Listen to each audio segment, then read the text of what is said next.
All right, I'm Dennis Kmetz from Taylor Bruce. If you want wireless, the password is Taylor Bruce. It's all lowercase. The SSID is Joomla Chicago loop. Today's topic is responsive design, not just adaptive layouts. So I'm going to go over a little bit of the history and definition of responsive design, get into adaptive layouts, and a little bit of technical detail. And I'm just going to touch a wee bit on Joomla. So of all of our Joomla meetings, this probably is the one that is least Joomlatized, more of a generic approach to design as opposed to a specific Joomla implementation. So let's get started. The URL that, if you're looking for the history for this whole thing, is the first one up here. I'm going to actually go to it and show you the website. The other ones are bostonglobe.com and 2011deconstruct.org, which are two of my favorites. The fellow that started this all, and we'll get into this, Ethan Marquette, he originally did the list apart, and he is currently working, I think he just finished up the bostonglobe.com site. So, and then there's a lot of other great examples. If you go to MediaQueer.es, media queries, you'll see a whole host of just excellent, excellent examples. So the website that started this, this is kind of weird because I have to go with my mouse button to the right when I actually want to go to the left physically.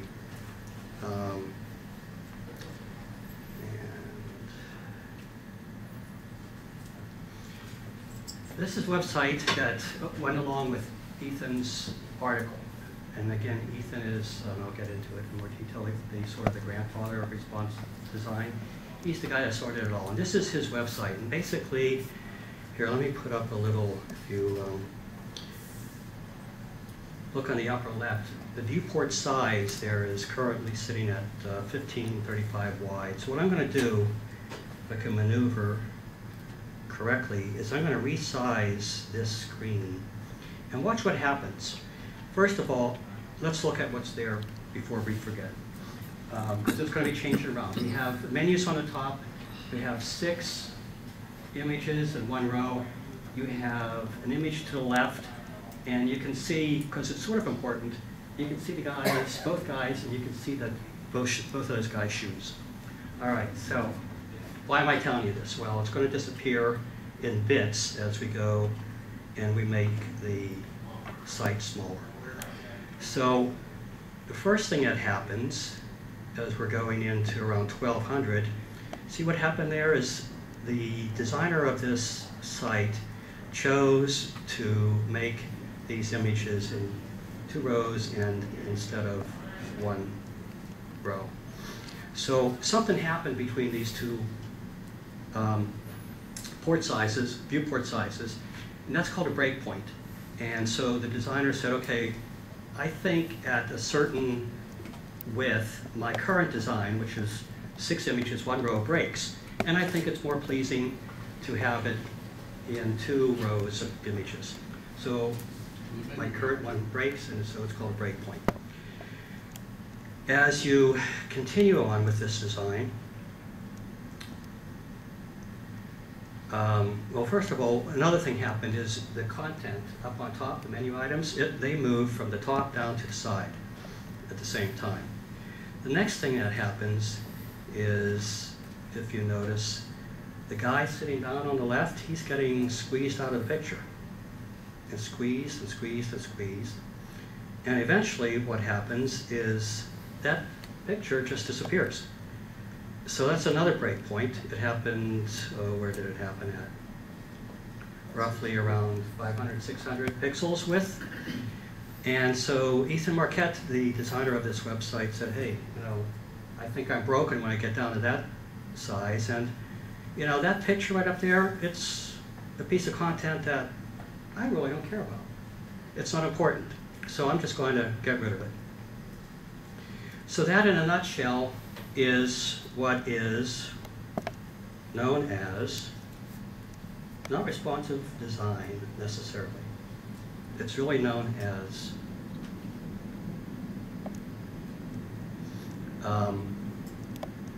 adaptive layout. And as we go through this presentation, you'll see there's more to responsive design than just adaptive layout. But the buzz is what you just saw is basically what people think of as responsive design. I had some other examples. I don't think we need to go through these, but there's usually about 6 different viewport sizes that people design towards. The smallest one being a mobile, which is 320, 480, vertical or horizontal. The next one is usually the iPad, which is like 1024 by 768.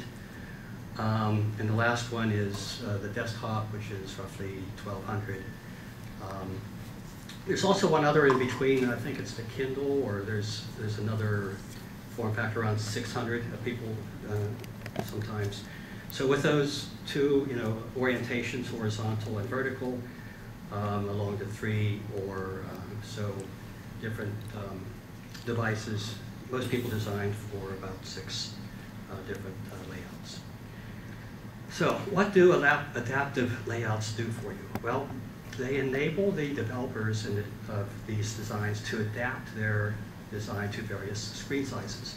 But it's more than screen sizes. I mean, if you think about the screen size versus a viewport, with the screen sizes, 27-inch, 2660 pixel, that's a lot of real estate to have on your desktop. But a lot of people are getting that with the cost down between $600 and $800. So the screen size is becoming less important than the viewport size. The viewport size, so on a screen size that large, I usually have off to the left my browser, and then maybe in the center what I'm working on, and off to the right maybe another browser. So I might have 3 windows, and I adjust the viewport of my browser to be something less than the full screen. So it's not just the devices that you have to adjust for, it's the newer devices being larger, being cheaper, and people minimizing what they're seeing on your website. All right, let's start a little history. It started roughly 2 years ago, middle of the year, May 2010. Ethan Marquette, or Marcotte, I'm not sure how it's pronounced, he said responsive design includes 3 methods, or 3 technical things you need to do to be responsive. One is the CSS3 media queries, and it was sort of timely that he came out with this article because the spec was enhancing the media query. The flexible layout, you may know those as fluid grids, elastic layouts, they're all the same thing. And that's basically what you saw already. And flexible images. These were images, if you remember the images in what we saw in the demo, some of them got cropped and some of them just got smaller. And so those 3 sort of technologies are what he described as responsive design back in mid-2010. But he had an inkling that it was a little bit more. And he, in his article and in his book, I think it was in his book, by the way, this is his book. If you haven't seen it, it's a great read. There's a couple books from a list apart, and this is one of them, and they're all excellent reading. But I think it was in his book, he said it's more than just what you saw there, it's an interactive architecture. And he quoted a book called Interactive Architecture by Michael Fox and Miles Kemp, and it said it's a multiple loop system. So rather than just having content that's fixed and adheres to the constraints of your viewport, he says that it's malleable and it changes according to the size of your viewport. So that's where the thinking was on responsive design, May 2010. It was considered to be 1 part philosophy and 1 part front-end development strategy. Moving on to 6 months later, the industry said, well, and Mark Bolton was an advocate for responsive design, but he had a lot more thinking involved in his definition. He said that we should embrace the reflow that we see going on. A lot of, how many folks have gone to design school in here?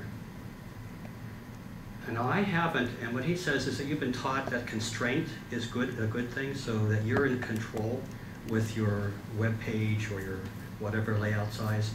He said that's not so good as far as the new thinking of today, that you should not embrace the constraint and that you have control over it. But now you have no control over the viewport size, and you need to start thinking about embracing reflow. He talked about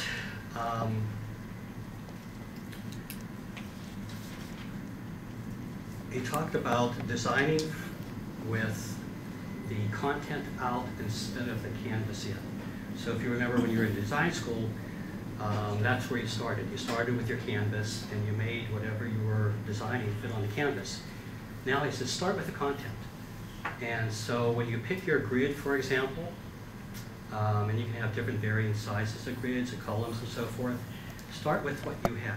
And so you probably have something to say, some content. You probably have some images. You probably have something already, some assets to work with. So use that in coming up with the size of your grid, what your grid looks like, and look for consistency in your existing assets, and then choose your grid and your width and your design initially from what you have. So working with the content out, not the canvas in.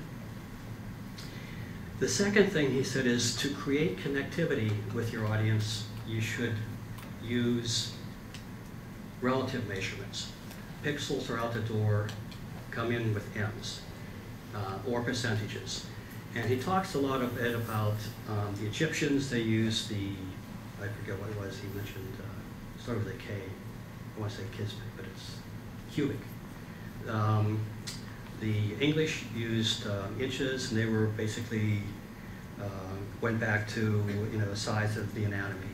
And then all of a sudden came in the metric, and it had nothing to do with anything that was connected to our environment. And he said that's a bad thing. And so in order to go back to our roots and understanding some of the designs now that we have an opportunity to come up with, we should rethink all of this and get back to our roots. And one of those ways is to use M's instead of pixels and percentages. I'll get a little bit more into that. And the last thing he said is that we should bind our content to the device. And we can use, with the breakpoints, whenever we feel our design breaks, we can have another style for another device. So that's sort of the binding that he talks about. So the thinking back then was that, we're currently changing our layouts based on the screen size, but he says we're capable of so much more. So today, think about the browser we have available to us, the orientation, the size of the browser, but consider more what you can do in the context of what the context is for that device. So when you're looking at your website, wouldn't it be neat to know if, what network you're connected to, and then based upon that, you can tell the context of where that site is being viewed from. Is it mobile? Is it in a mobile device in someone's home? Is it moving? Is it accelerating? Are they moving in the direction of maybe being on a train? So all this type of context is not necessarily available to the technology today, but it's something that's coming in the future. And that's part of the responsive design, according to Mark Bolton.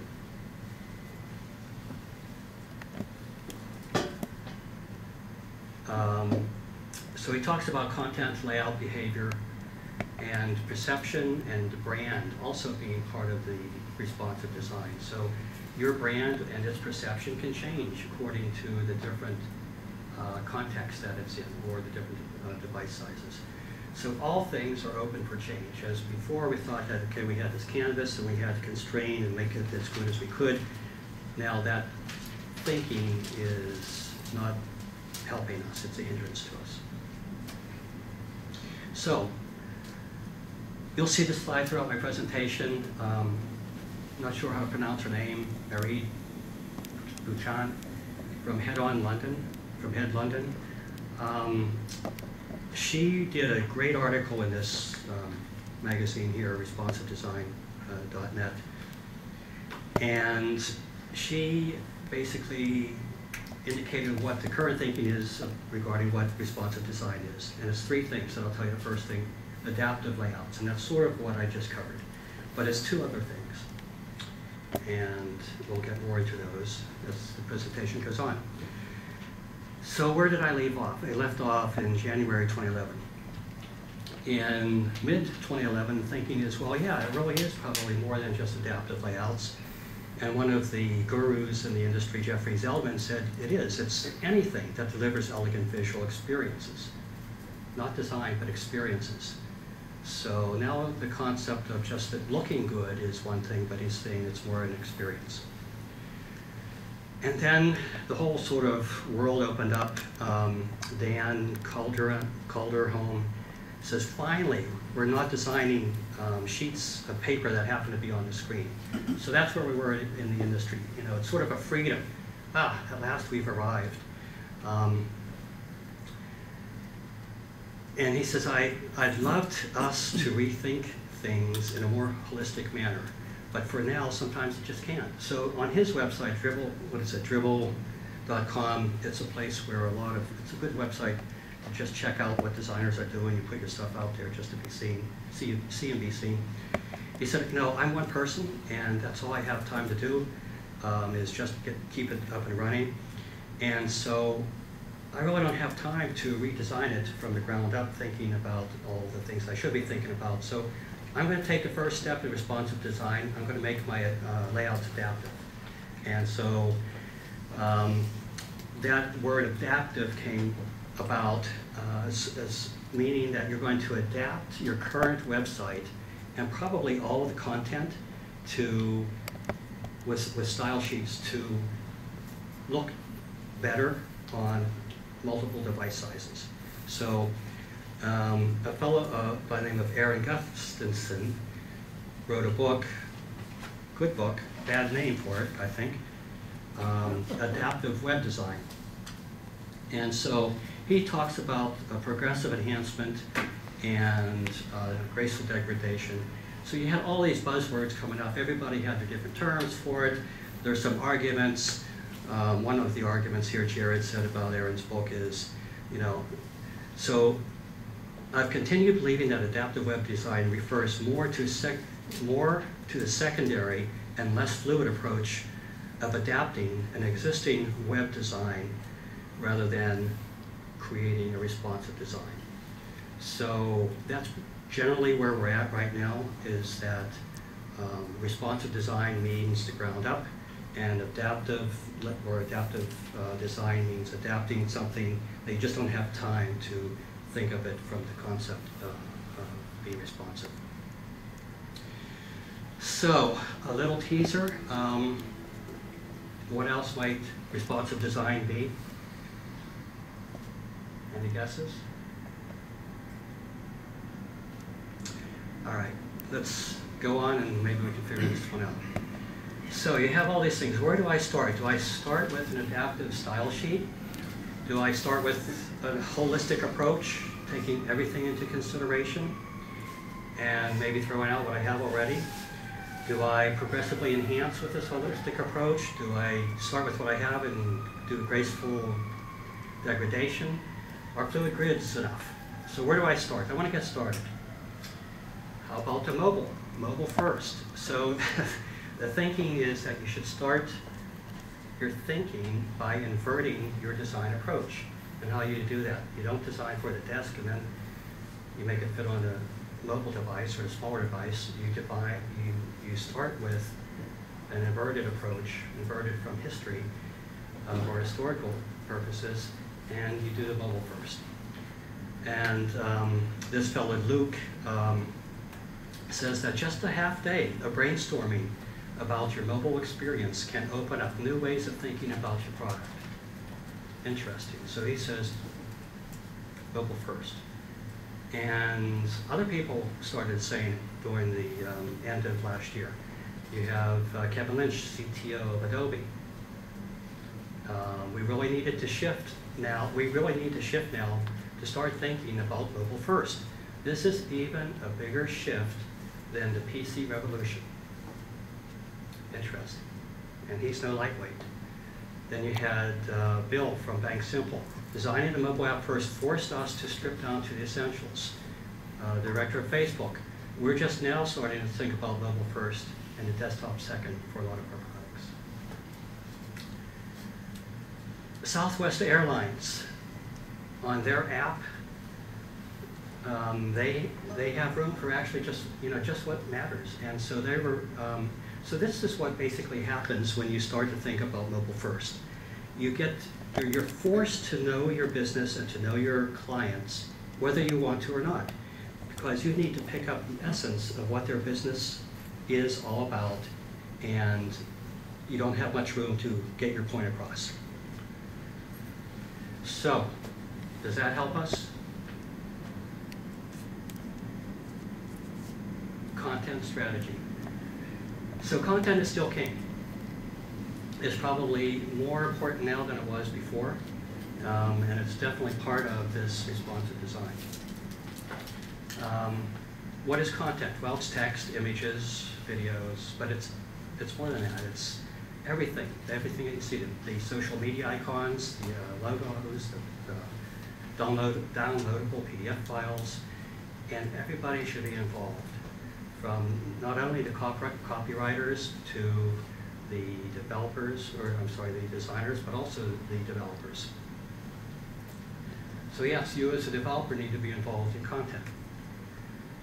You need to have the right technology to adhere to the response times that you're looking for on these smaller devices and networks that aren't as fast as maybe some of them when you're on a larger PC platform. And there's no requirement for pixel perfection across platforms. In fact, content is malleable. You mold your content to fit the context. And you create the right content to serve the user's needs, of course. So remember our guy, Jeffrey Zeldman? Well, he said, remember to think cross-device and not just mobile. So you may start mobile, but that's a good starting point because it forces you to think about your business, but you really need to have your eye on your goal, the end goal down the line. So not just mobile. All right, so we talked about adaptive layout, we talked about content strategy. What else is it? User experience. Yes, all right. User experience. So, two fellows in the user experience arena, Dan Schaefer and Jared Spool. Dan says, as far as what user experience is, it's what a customer perceives while engaged with your product. He's looking at your product holistically. He doesn't care, all the blood, sweat, and tears that you went through to get it to look as pretty as it does. He just wants to know, is he going to, be able to engage with it successfully? And Jared says, it comes down to one thing: is it intuitive? I mean, look at the iPad or all the products from Apple. How intuitive they are. They excel in user experience. A couple other things I just want to read to you from Jared. I think they're very appropriate. He says the average designer doesn't spend any time watching people use the things they design. Something to think about. If you think of a designer as a type of artist, then their medium is actually the behavior of the users. So what you're doing is you're creating behaviors. Thing to think of as you're designing a website, to actually create a behavior. So that's what the industry generally thinks of as responsive design today. Adaptive layouts, a content strategy, and the user experience. Two of the books, two of the magazines that I read, that I subscribe to, and I highly, highly recommend them, is .NET Magazine, and most of the information I got out of this presentation is from the responsive design. I think that's the most recent one, and the other excellent magazine is Web Designer. I don't know if you're familiar with jQuery for designers. It's but jQuery in general is just a wonderful scripting library.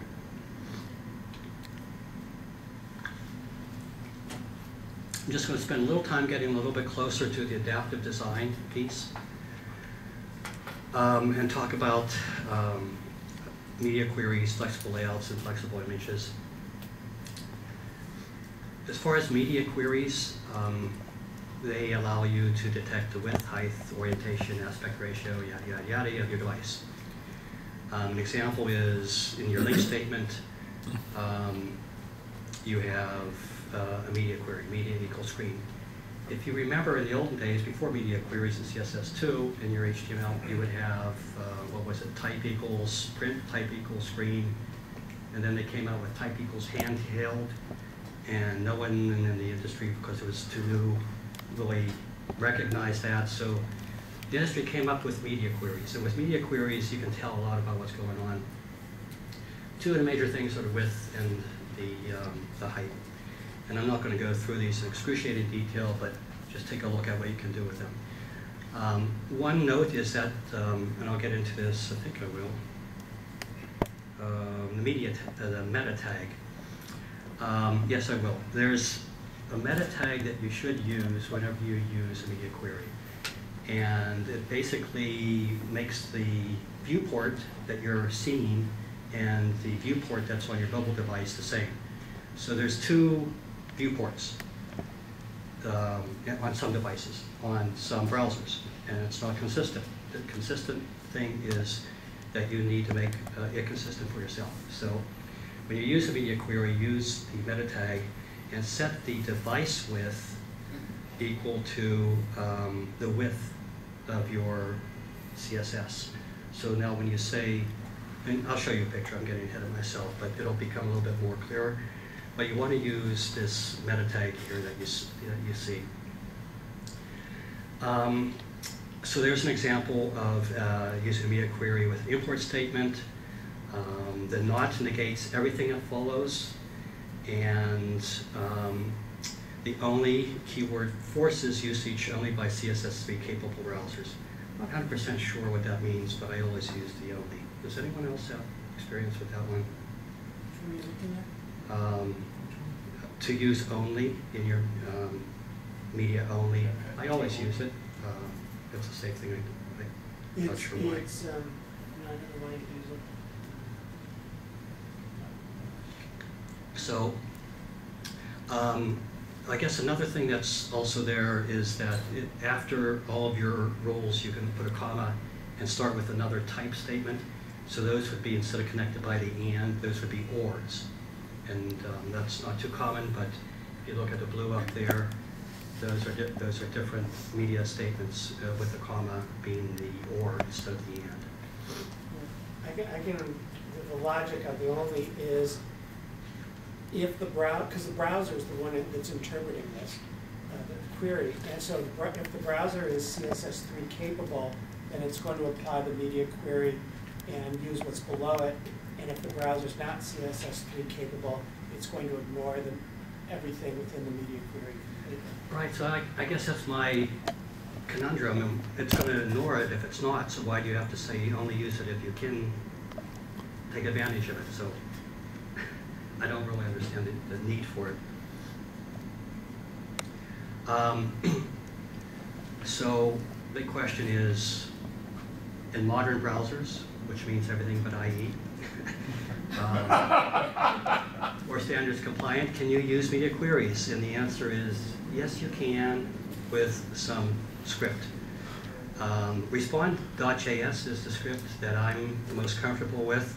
It has a few quirks. It's lightweight, it's fast. One of the things that you need to do in your queries is it's a little bit dumb in that it doesn't know when your style ends for that query, so you have to put like a end of media query in the comment. The other ones are intelligent enough to know the double brackets, in your media query, and so they're a little bit more savvy, but they're also a little slower. This is what I was getting to 2 slides prior. There's 2 viewports. There's the device. There's the viewport that has the the device width, and that's what you would expect it to be. And then there's the viewport that has the size of the web page, and your device is seeing just a piece of it. So the scale, the zooming in or the scale factor is not consistent. To make things consistent with allowing you to properly size what you want to size, or test your breakpoints, or center an object in the center of your viewport, you need this meta tag to set your width equal to your device width.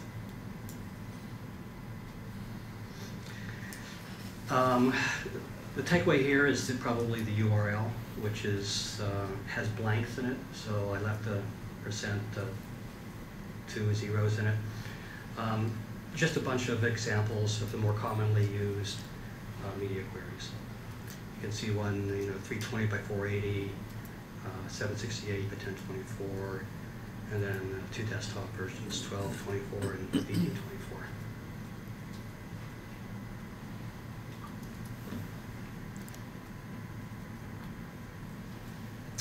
So we talked about adaptive layouts from the perspective of media queries.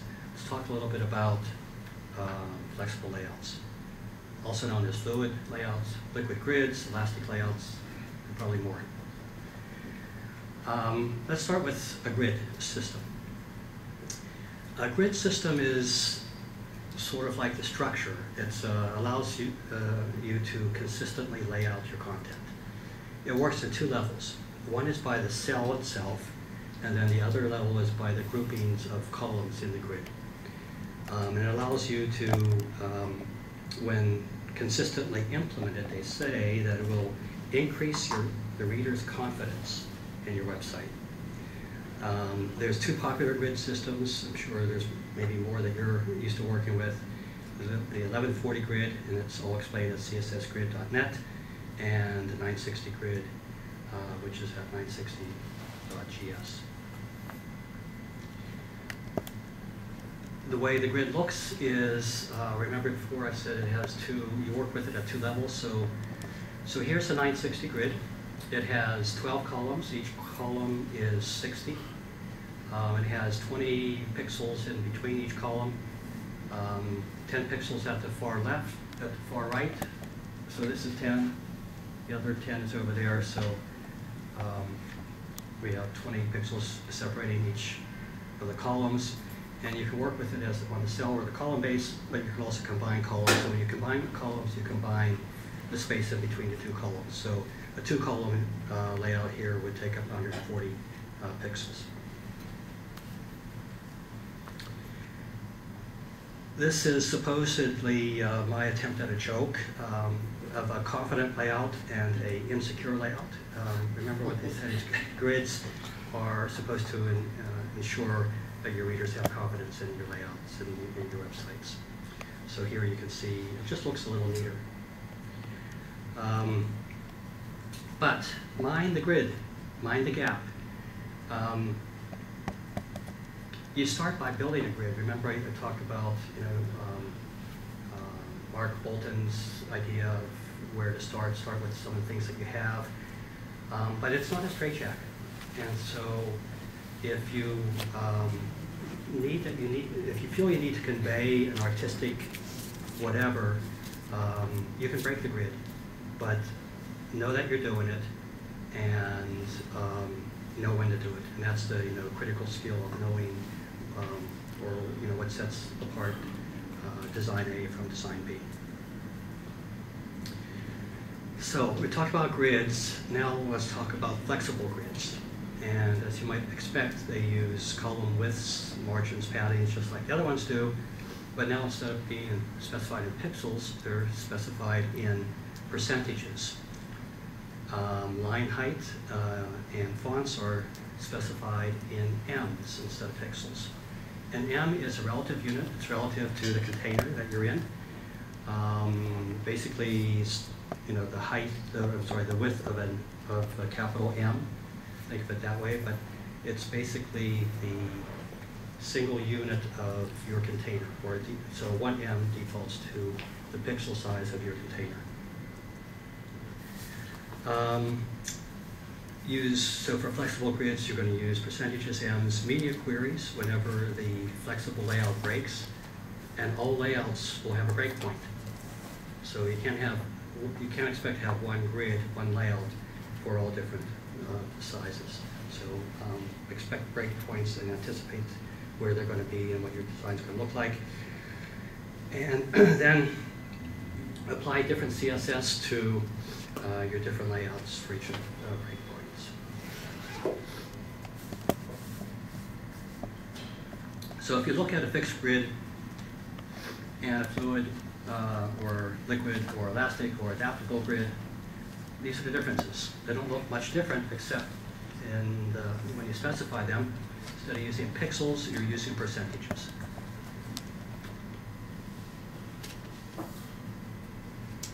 So how do you go about doing that? Well, it's pretty easy. I'll go through it real quick. You start with whatever pixel size your grid is, let's say 960, and then you take everything that's inside of it, and those are your targets that you're going to work with, like your left column, your right column, the center column. You take your target, you divide it by whatever context it's in. So if it's left column, the context is the entire grid, which is 960, and it's 200 pixels, that column becomes 20.83% wide. And you sort of do that for all your other stuff that you have specified widths in pixels for. Remembering what the context is, what it's inside of. For your fonts, change your fonts from pixels to M's, from line heights to M's. And the same thing, you divide your target by the context to get your result. So I'm dividing in these examples everything by 16. Everybody know, people know why I'm using 16? That's usually the default of most of our browsers and pixels. So if you have no styling done and no style sheet, that's what they serve to you, 16 pixels. You can also put them into percentages.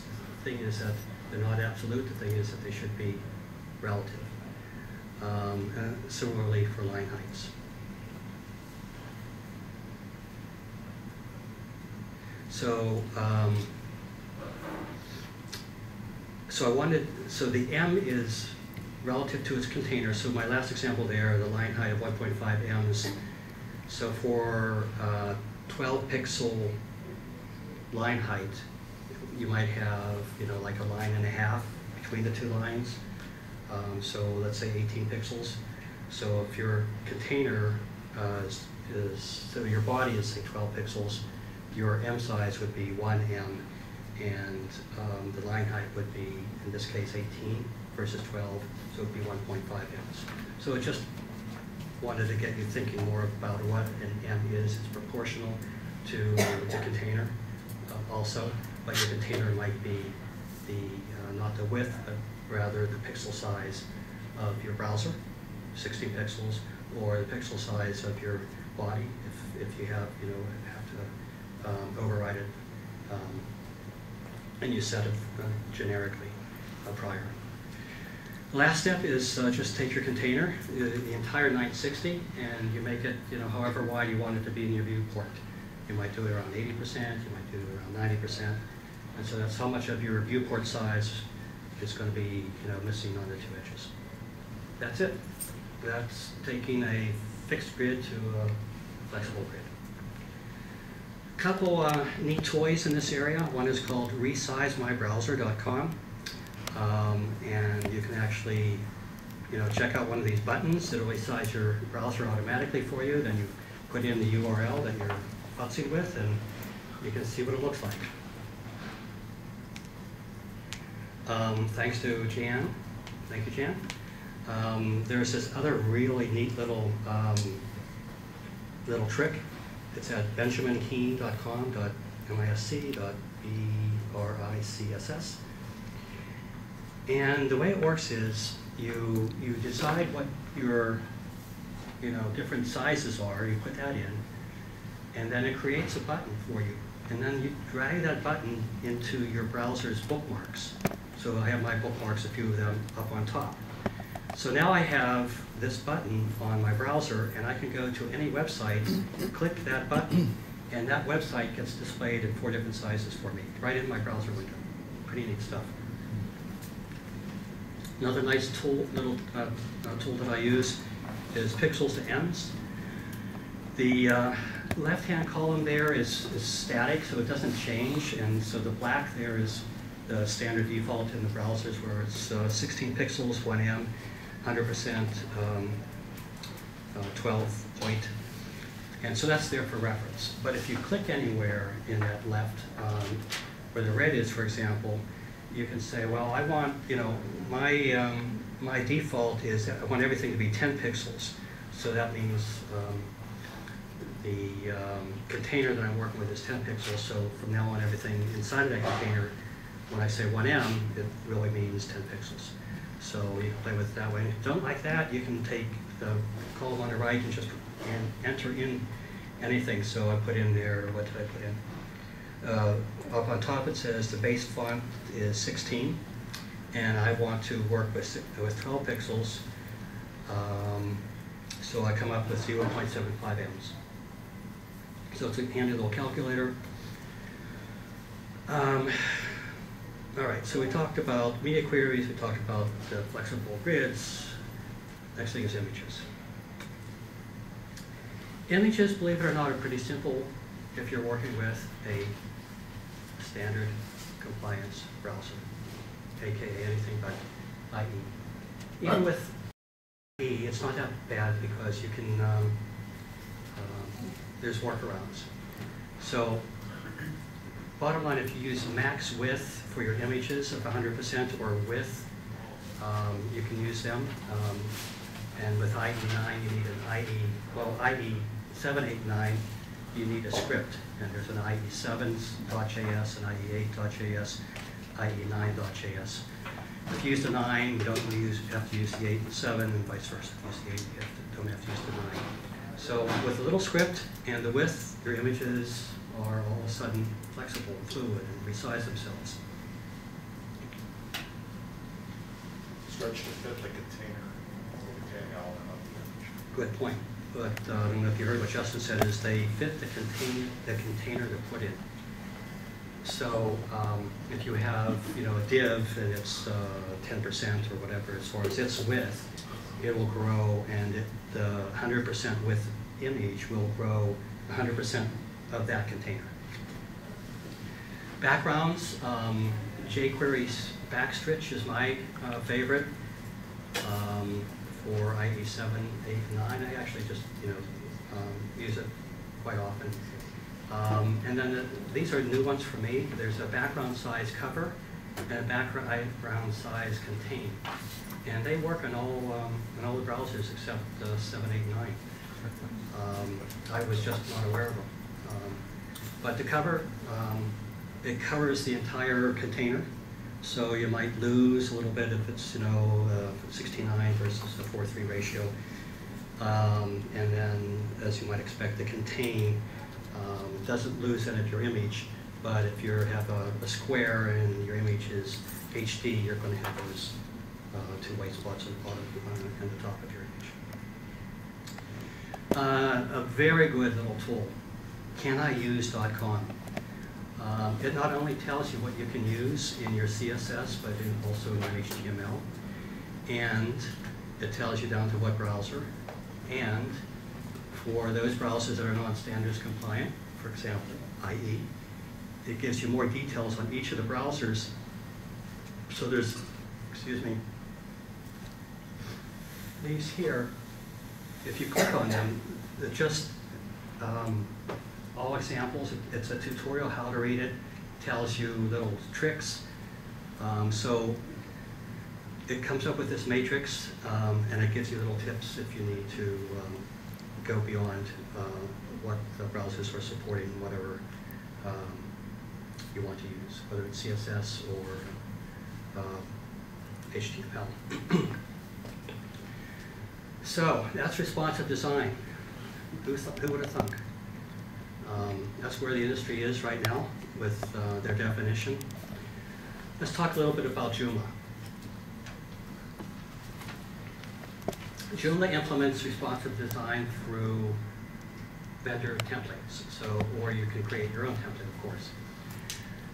It's sort of a new thing for Joomla, and it's new for the industry. My favorite template vendor is called Joomla Bamboo.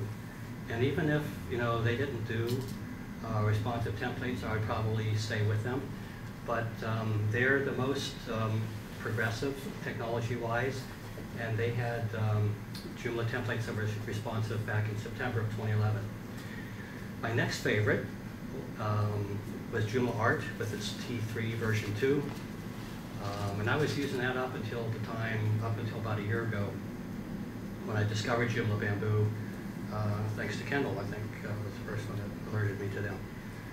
And they started in January of this year with their responsive templates. The other ones, Joomla Junkie, I've used. It was good, but they don't have it yet. Joomla Praise, Rocket Theme, UTheme, not quite yet. So that's all basically containing the styling of your content. If you need to have different content, serve different content for different devices, well, that's not really CSS. You get the same content and then you massage it.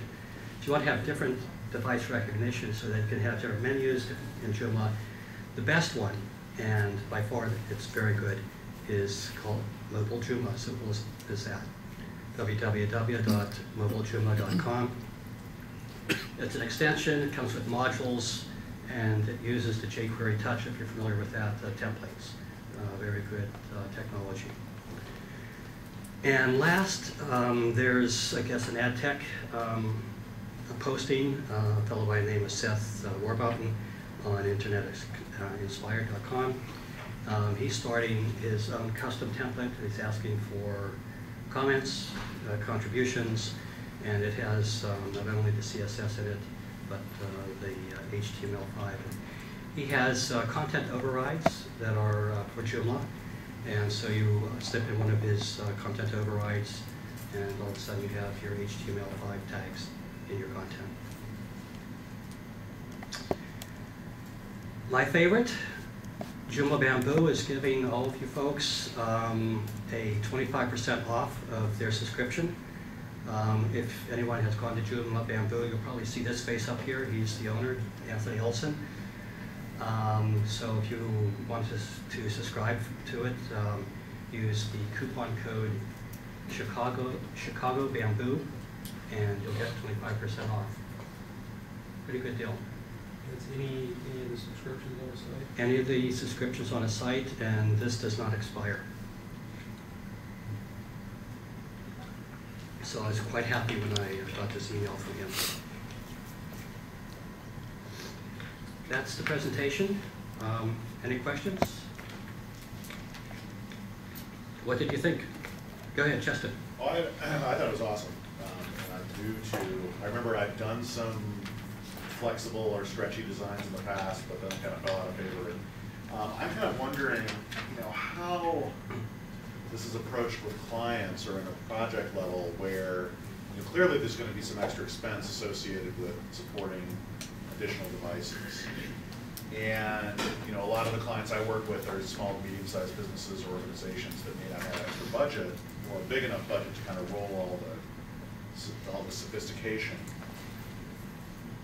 Do you have a recommendation for a starting point? Or I know you say mobile first, but if I did just a mobile design and on only kind of a mobile-centric design and then cut it off there, when my clients looked at it on their desktop, it's not going to look very good.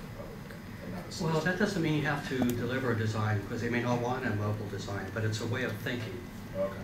And so I guess my response is, I'm now thinking responsively, or I think about responsive design. And I see it as the way I do business. It's not something that I would charge for. It's just a new, I guess, technology, a new way of thinking of designing a website. See, I saw this hand first. So, and then Kendall and then Robbie. Mobile first, I think in terms of cell phone or tablet first, when you say mobile first. And I've been reading that literature, and I kind of bought into that. And I got into conversation with Robert Jacoby about 2 weeks ago. He spoke in my class a week ago, and he took the opposite approach, and it surprised me. He took the opposite approach. He said, in his mind, you start large first, and then you work down. So I started questioning him on this because I was taking the mobile first approach, and his answer intrigued me, and I don't have a response to his answer.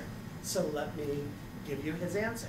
His answer was basically, you gather all of your assets, all of your presentational assets that you want to put out there for your customers, for your viewers, and you understand all of them, and you organize all of them, and you prioritize all of them, and you lay out the largest design first based on that, and then you start removing to get down to the smallest designs.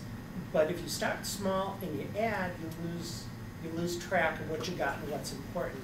You start large and you subtract, and you've got more clarity about why you're taking something away. Both of those sound valid from that perspective. I think, and Bill, you can comment in 1 second. I will. I know that. I would say you need to think what's most important in your content, and that's why they say mobile first. But you need to think about the end product also, and not forget those other assets. Bill? Well, plus if you're talking about prioritization, right? You've got to prioritize in order to do the mobile site. So do you say these are the most important things, we'll focus on this, and then build around, as you're saying, or do you say, okay, here's everything we got, now let's prioritize it? And I don't think they're all that different in, it's the act of prioritizing. What are the most important? If someone can only see 3 things, what should they see? So it's the act of prioritizing. I think Kendall is next. Well, actually, it kind of ties up everything in what Justin was saying too. And for those that have the budgets to do it, great. You know, start with the mobile side. For those that don't have the budget, or they don't feel they have a mobile market, you have to look at what your client really needs. If they're a mom and pop shop that they sell everything out of their store, and the likelihood is nobody's viewing their site from a mobile device, which Don't forget though, this is more than mobile. understand, but if they're viewing from an iPad or something, and they don't feel that, you know, they really have never seen many people walking in their store or anything where they're, you know, browsing, or their friends are saying, well, I just look at it on my desktop, and if it's not really, if it's more than just a brochure site, then you probably need to, but if it's just kind of a brochure type site, if you think about whether they need it or not, then you can decide to tell your client, you really need to think about this and budget for it. But if you do the design work and the changes you've talked about, where you change from pixels to M's and the images and everything else, if you've designed the template that way to begin with, it's going to come somewhat kind of auto-adjust anyway. It may not look the best, you may not have a specific design for the mobile site, but it's going to look better when you view it on an iPad or you view it on an iPhone. Mm-hmm. It's going to automatically do some adjusting on its own, whether it's exactly what you want or not. It's just going to do it, and then it's viewable. It's actually legible without having to zoom in like really far with the iPhone, and it just looks better. Mm-hmm. That's an idea to look at. If somebody doesn't want a mobile, at least design the site to work with it, the tablets and the iPhones and all that. Yep. As you're designing it right from the start, it's a mindset change. Mindset change. Robin. I think you Yes, were next. whoops, yeah, sorry. Let me get my camera straight. I wanted to comment on the Gantry 960. The latest version has the ability to detect Androids and iPhones, and it has a section in there where you can identify, when it hits a phone, you can identify which pages come up, which modules come up on which pages. It's actually very nice. I'm using it right now with a client that wants. Okay, so the Gantry framework, even though they don't have templates that are responsible, or do Well, they? actually, Rocket Themes templates now will support that too. Okay. Yeah, so you can, so Rocket Team templates are integrated with the Gantry 960 and with the So iPhones. Rocket Theme is now responsive. Yeah, Okay. at least for mobile. I mean, it's detecting a mobile. It's So- detecting, but does it reside? So, and it provides, so Rocket Theme has modules that can detect mobile, Right. and so then you can basically, has an iPhone template, I believe is what it is. That's right. It's an iPhone Android Okay. template. So what happens is that when it detects the iPhone, you say if you go to the home page, these are the modules, and they can be completely different modules than are being displayed on the web. Okay, got it. And so for any page on the website, you can display completely different modules. So it has different templates based upon what it's seeing the device type is. Yeah. Does it have, for the desktop response, so is it in percentages, do you know, for the desktop, or is it still fixed? Because I think they were using the 960 grid system for theirs. So it's probably, They are, but I think it's only for mobile. It's only for Yeah, mobile. It's a mobile We're template. looking to, and it's not, they're not fluid as far as. it's not fluid, okay. No, I don't believe that's. Okay, but it does have detection for different device sizes, and modules Right. can take advantage of that. And it looks pretty nice. I mean, you can do a lot with it and make the phone, you can make the phone version look really nice with it. Well, that's the key part of it. You've got to actually design two different things. Yep. You've got to tweak the mobile side of it to make it look good, because if you use it out of the box, it's not necessarily going to be it's not going to look like the other template. It'll have some stuff, but you really have to tweak it, because some stuff kind of falls in weird places. And you Yeah. have to look at it before you just say, oh, I'm going to turn this on and it'll be fine. It's not usually fine out of the box. It's close, but you want to tweak it. Justin? I wanted to ask if there was any thoughts or intelligence that have been developed about, you know, what you pick to put above the fold on mobile devices. I mean, you look at the Southwest Airlines app, it's all buttons, call to action, it's things that you can immediately punch on. The examples are some of those generic examples of responsive design, you know, push some content up for the top. You know, where do you stick the navigation elements? How important is that to keep navigation elements above the fold? Those are this all is good an evolving, questions, and there's no it- right answer yet. I don't think there's any right answer. It's based upon what you're trying to convey, or what. So there's no user eye track studies or anything? No, I'm aware of. I haven't read any of that. We have, my timekeeper tells me 3 minutes left. Any last questions? Yes, sir. I'm curious what you do about this constant refrain I see, which is accept Internet Explorer. Because What do you do about it? regrettably, at least I think it's regrettable, Yeah, it is. people continue to use the bloody thing. Well, that's the way A lot I of like people. it. At least IE6 is 75% pretty of the much market. dead, so. Yeah, it's, Mhm. but it is, it's, I heard the statistic, 80% of the market. No, No. it's not. Not It's the anymore. number 3 browser. Yeah. It's about 1 in 5. What's number 1? For, Chrome just Chrome, passed. yeah. Yeah, I would guess Chrome is number 1. But the thing I keep seeing is that sites that users have to go to, especially government sites, Oh. are IE only. And Right, the larger corporations, governments, some of them are still stuck on IE6. or 5. And so, there are workarounds. That's changing really fast though, especially with all of, like Google and all these major vendors have dropped support for IE6. I mean, these lazy ass IT departments are finally forced. No, I mean, or maybe it's not the lazy ass IT departments, maybe it's the bosses who are putting the budgets out there to say, all right, well, we built this thing back in 2002 on ActiveX, why the hell should we replace it? That's exactly what is happening. Yeah, but IE6 is basically dead. I mean, I always adopt a lowest common denominator publishing standard, which is always a couple of years behind the current state of the art. Like, I'm not ready to do this yet for my clients, because I've got smaller clients that can't afford it mostly. But also, it's like a whole new, it's like I'm gonna learn here and then start building toward that solution. And so, start building toward that solution. I mean, you can take out those little bits of the golden nuggets that work Right. and that you want to use. So you can start using little bits without doing the whole thing. All right, we're out of time. Don't forget, there's a continuing discussion at the Exchequer. And take some time networking. Glad to see the new faces here. I hope you come back.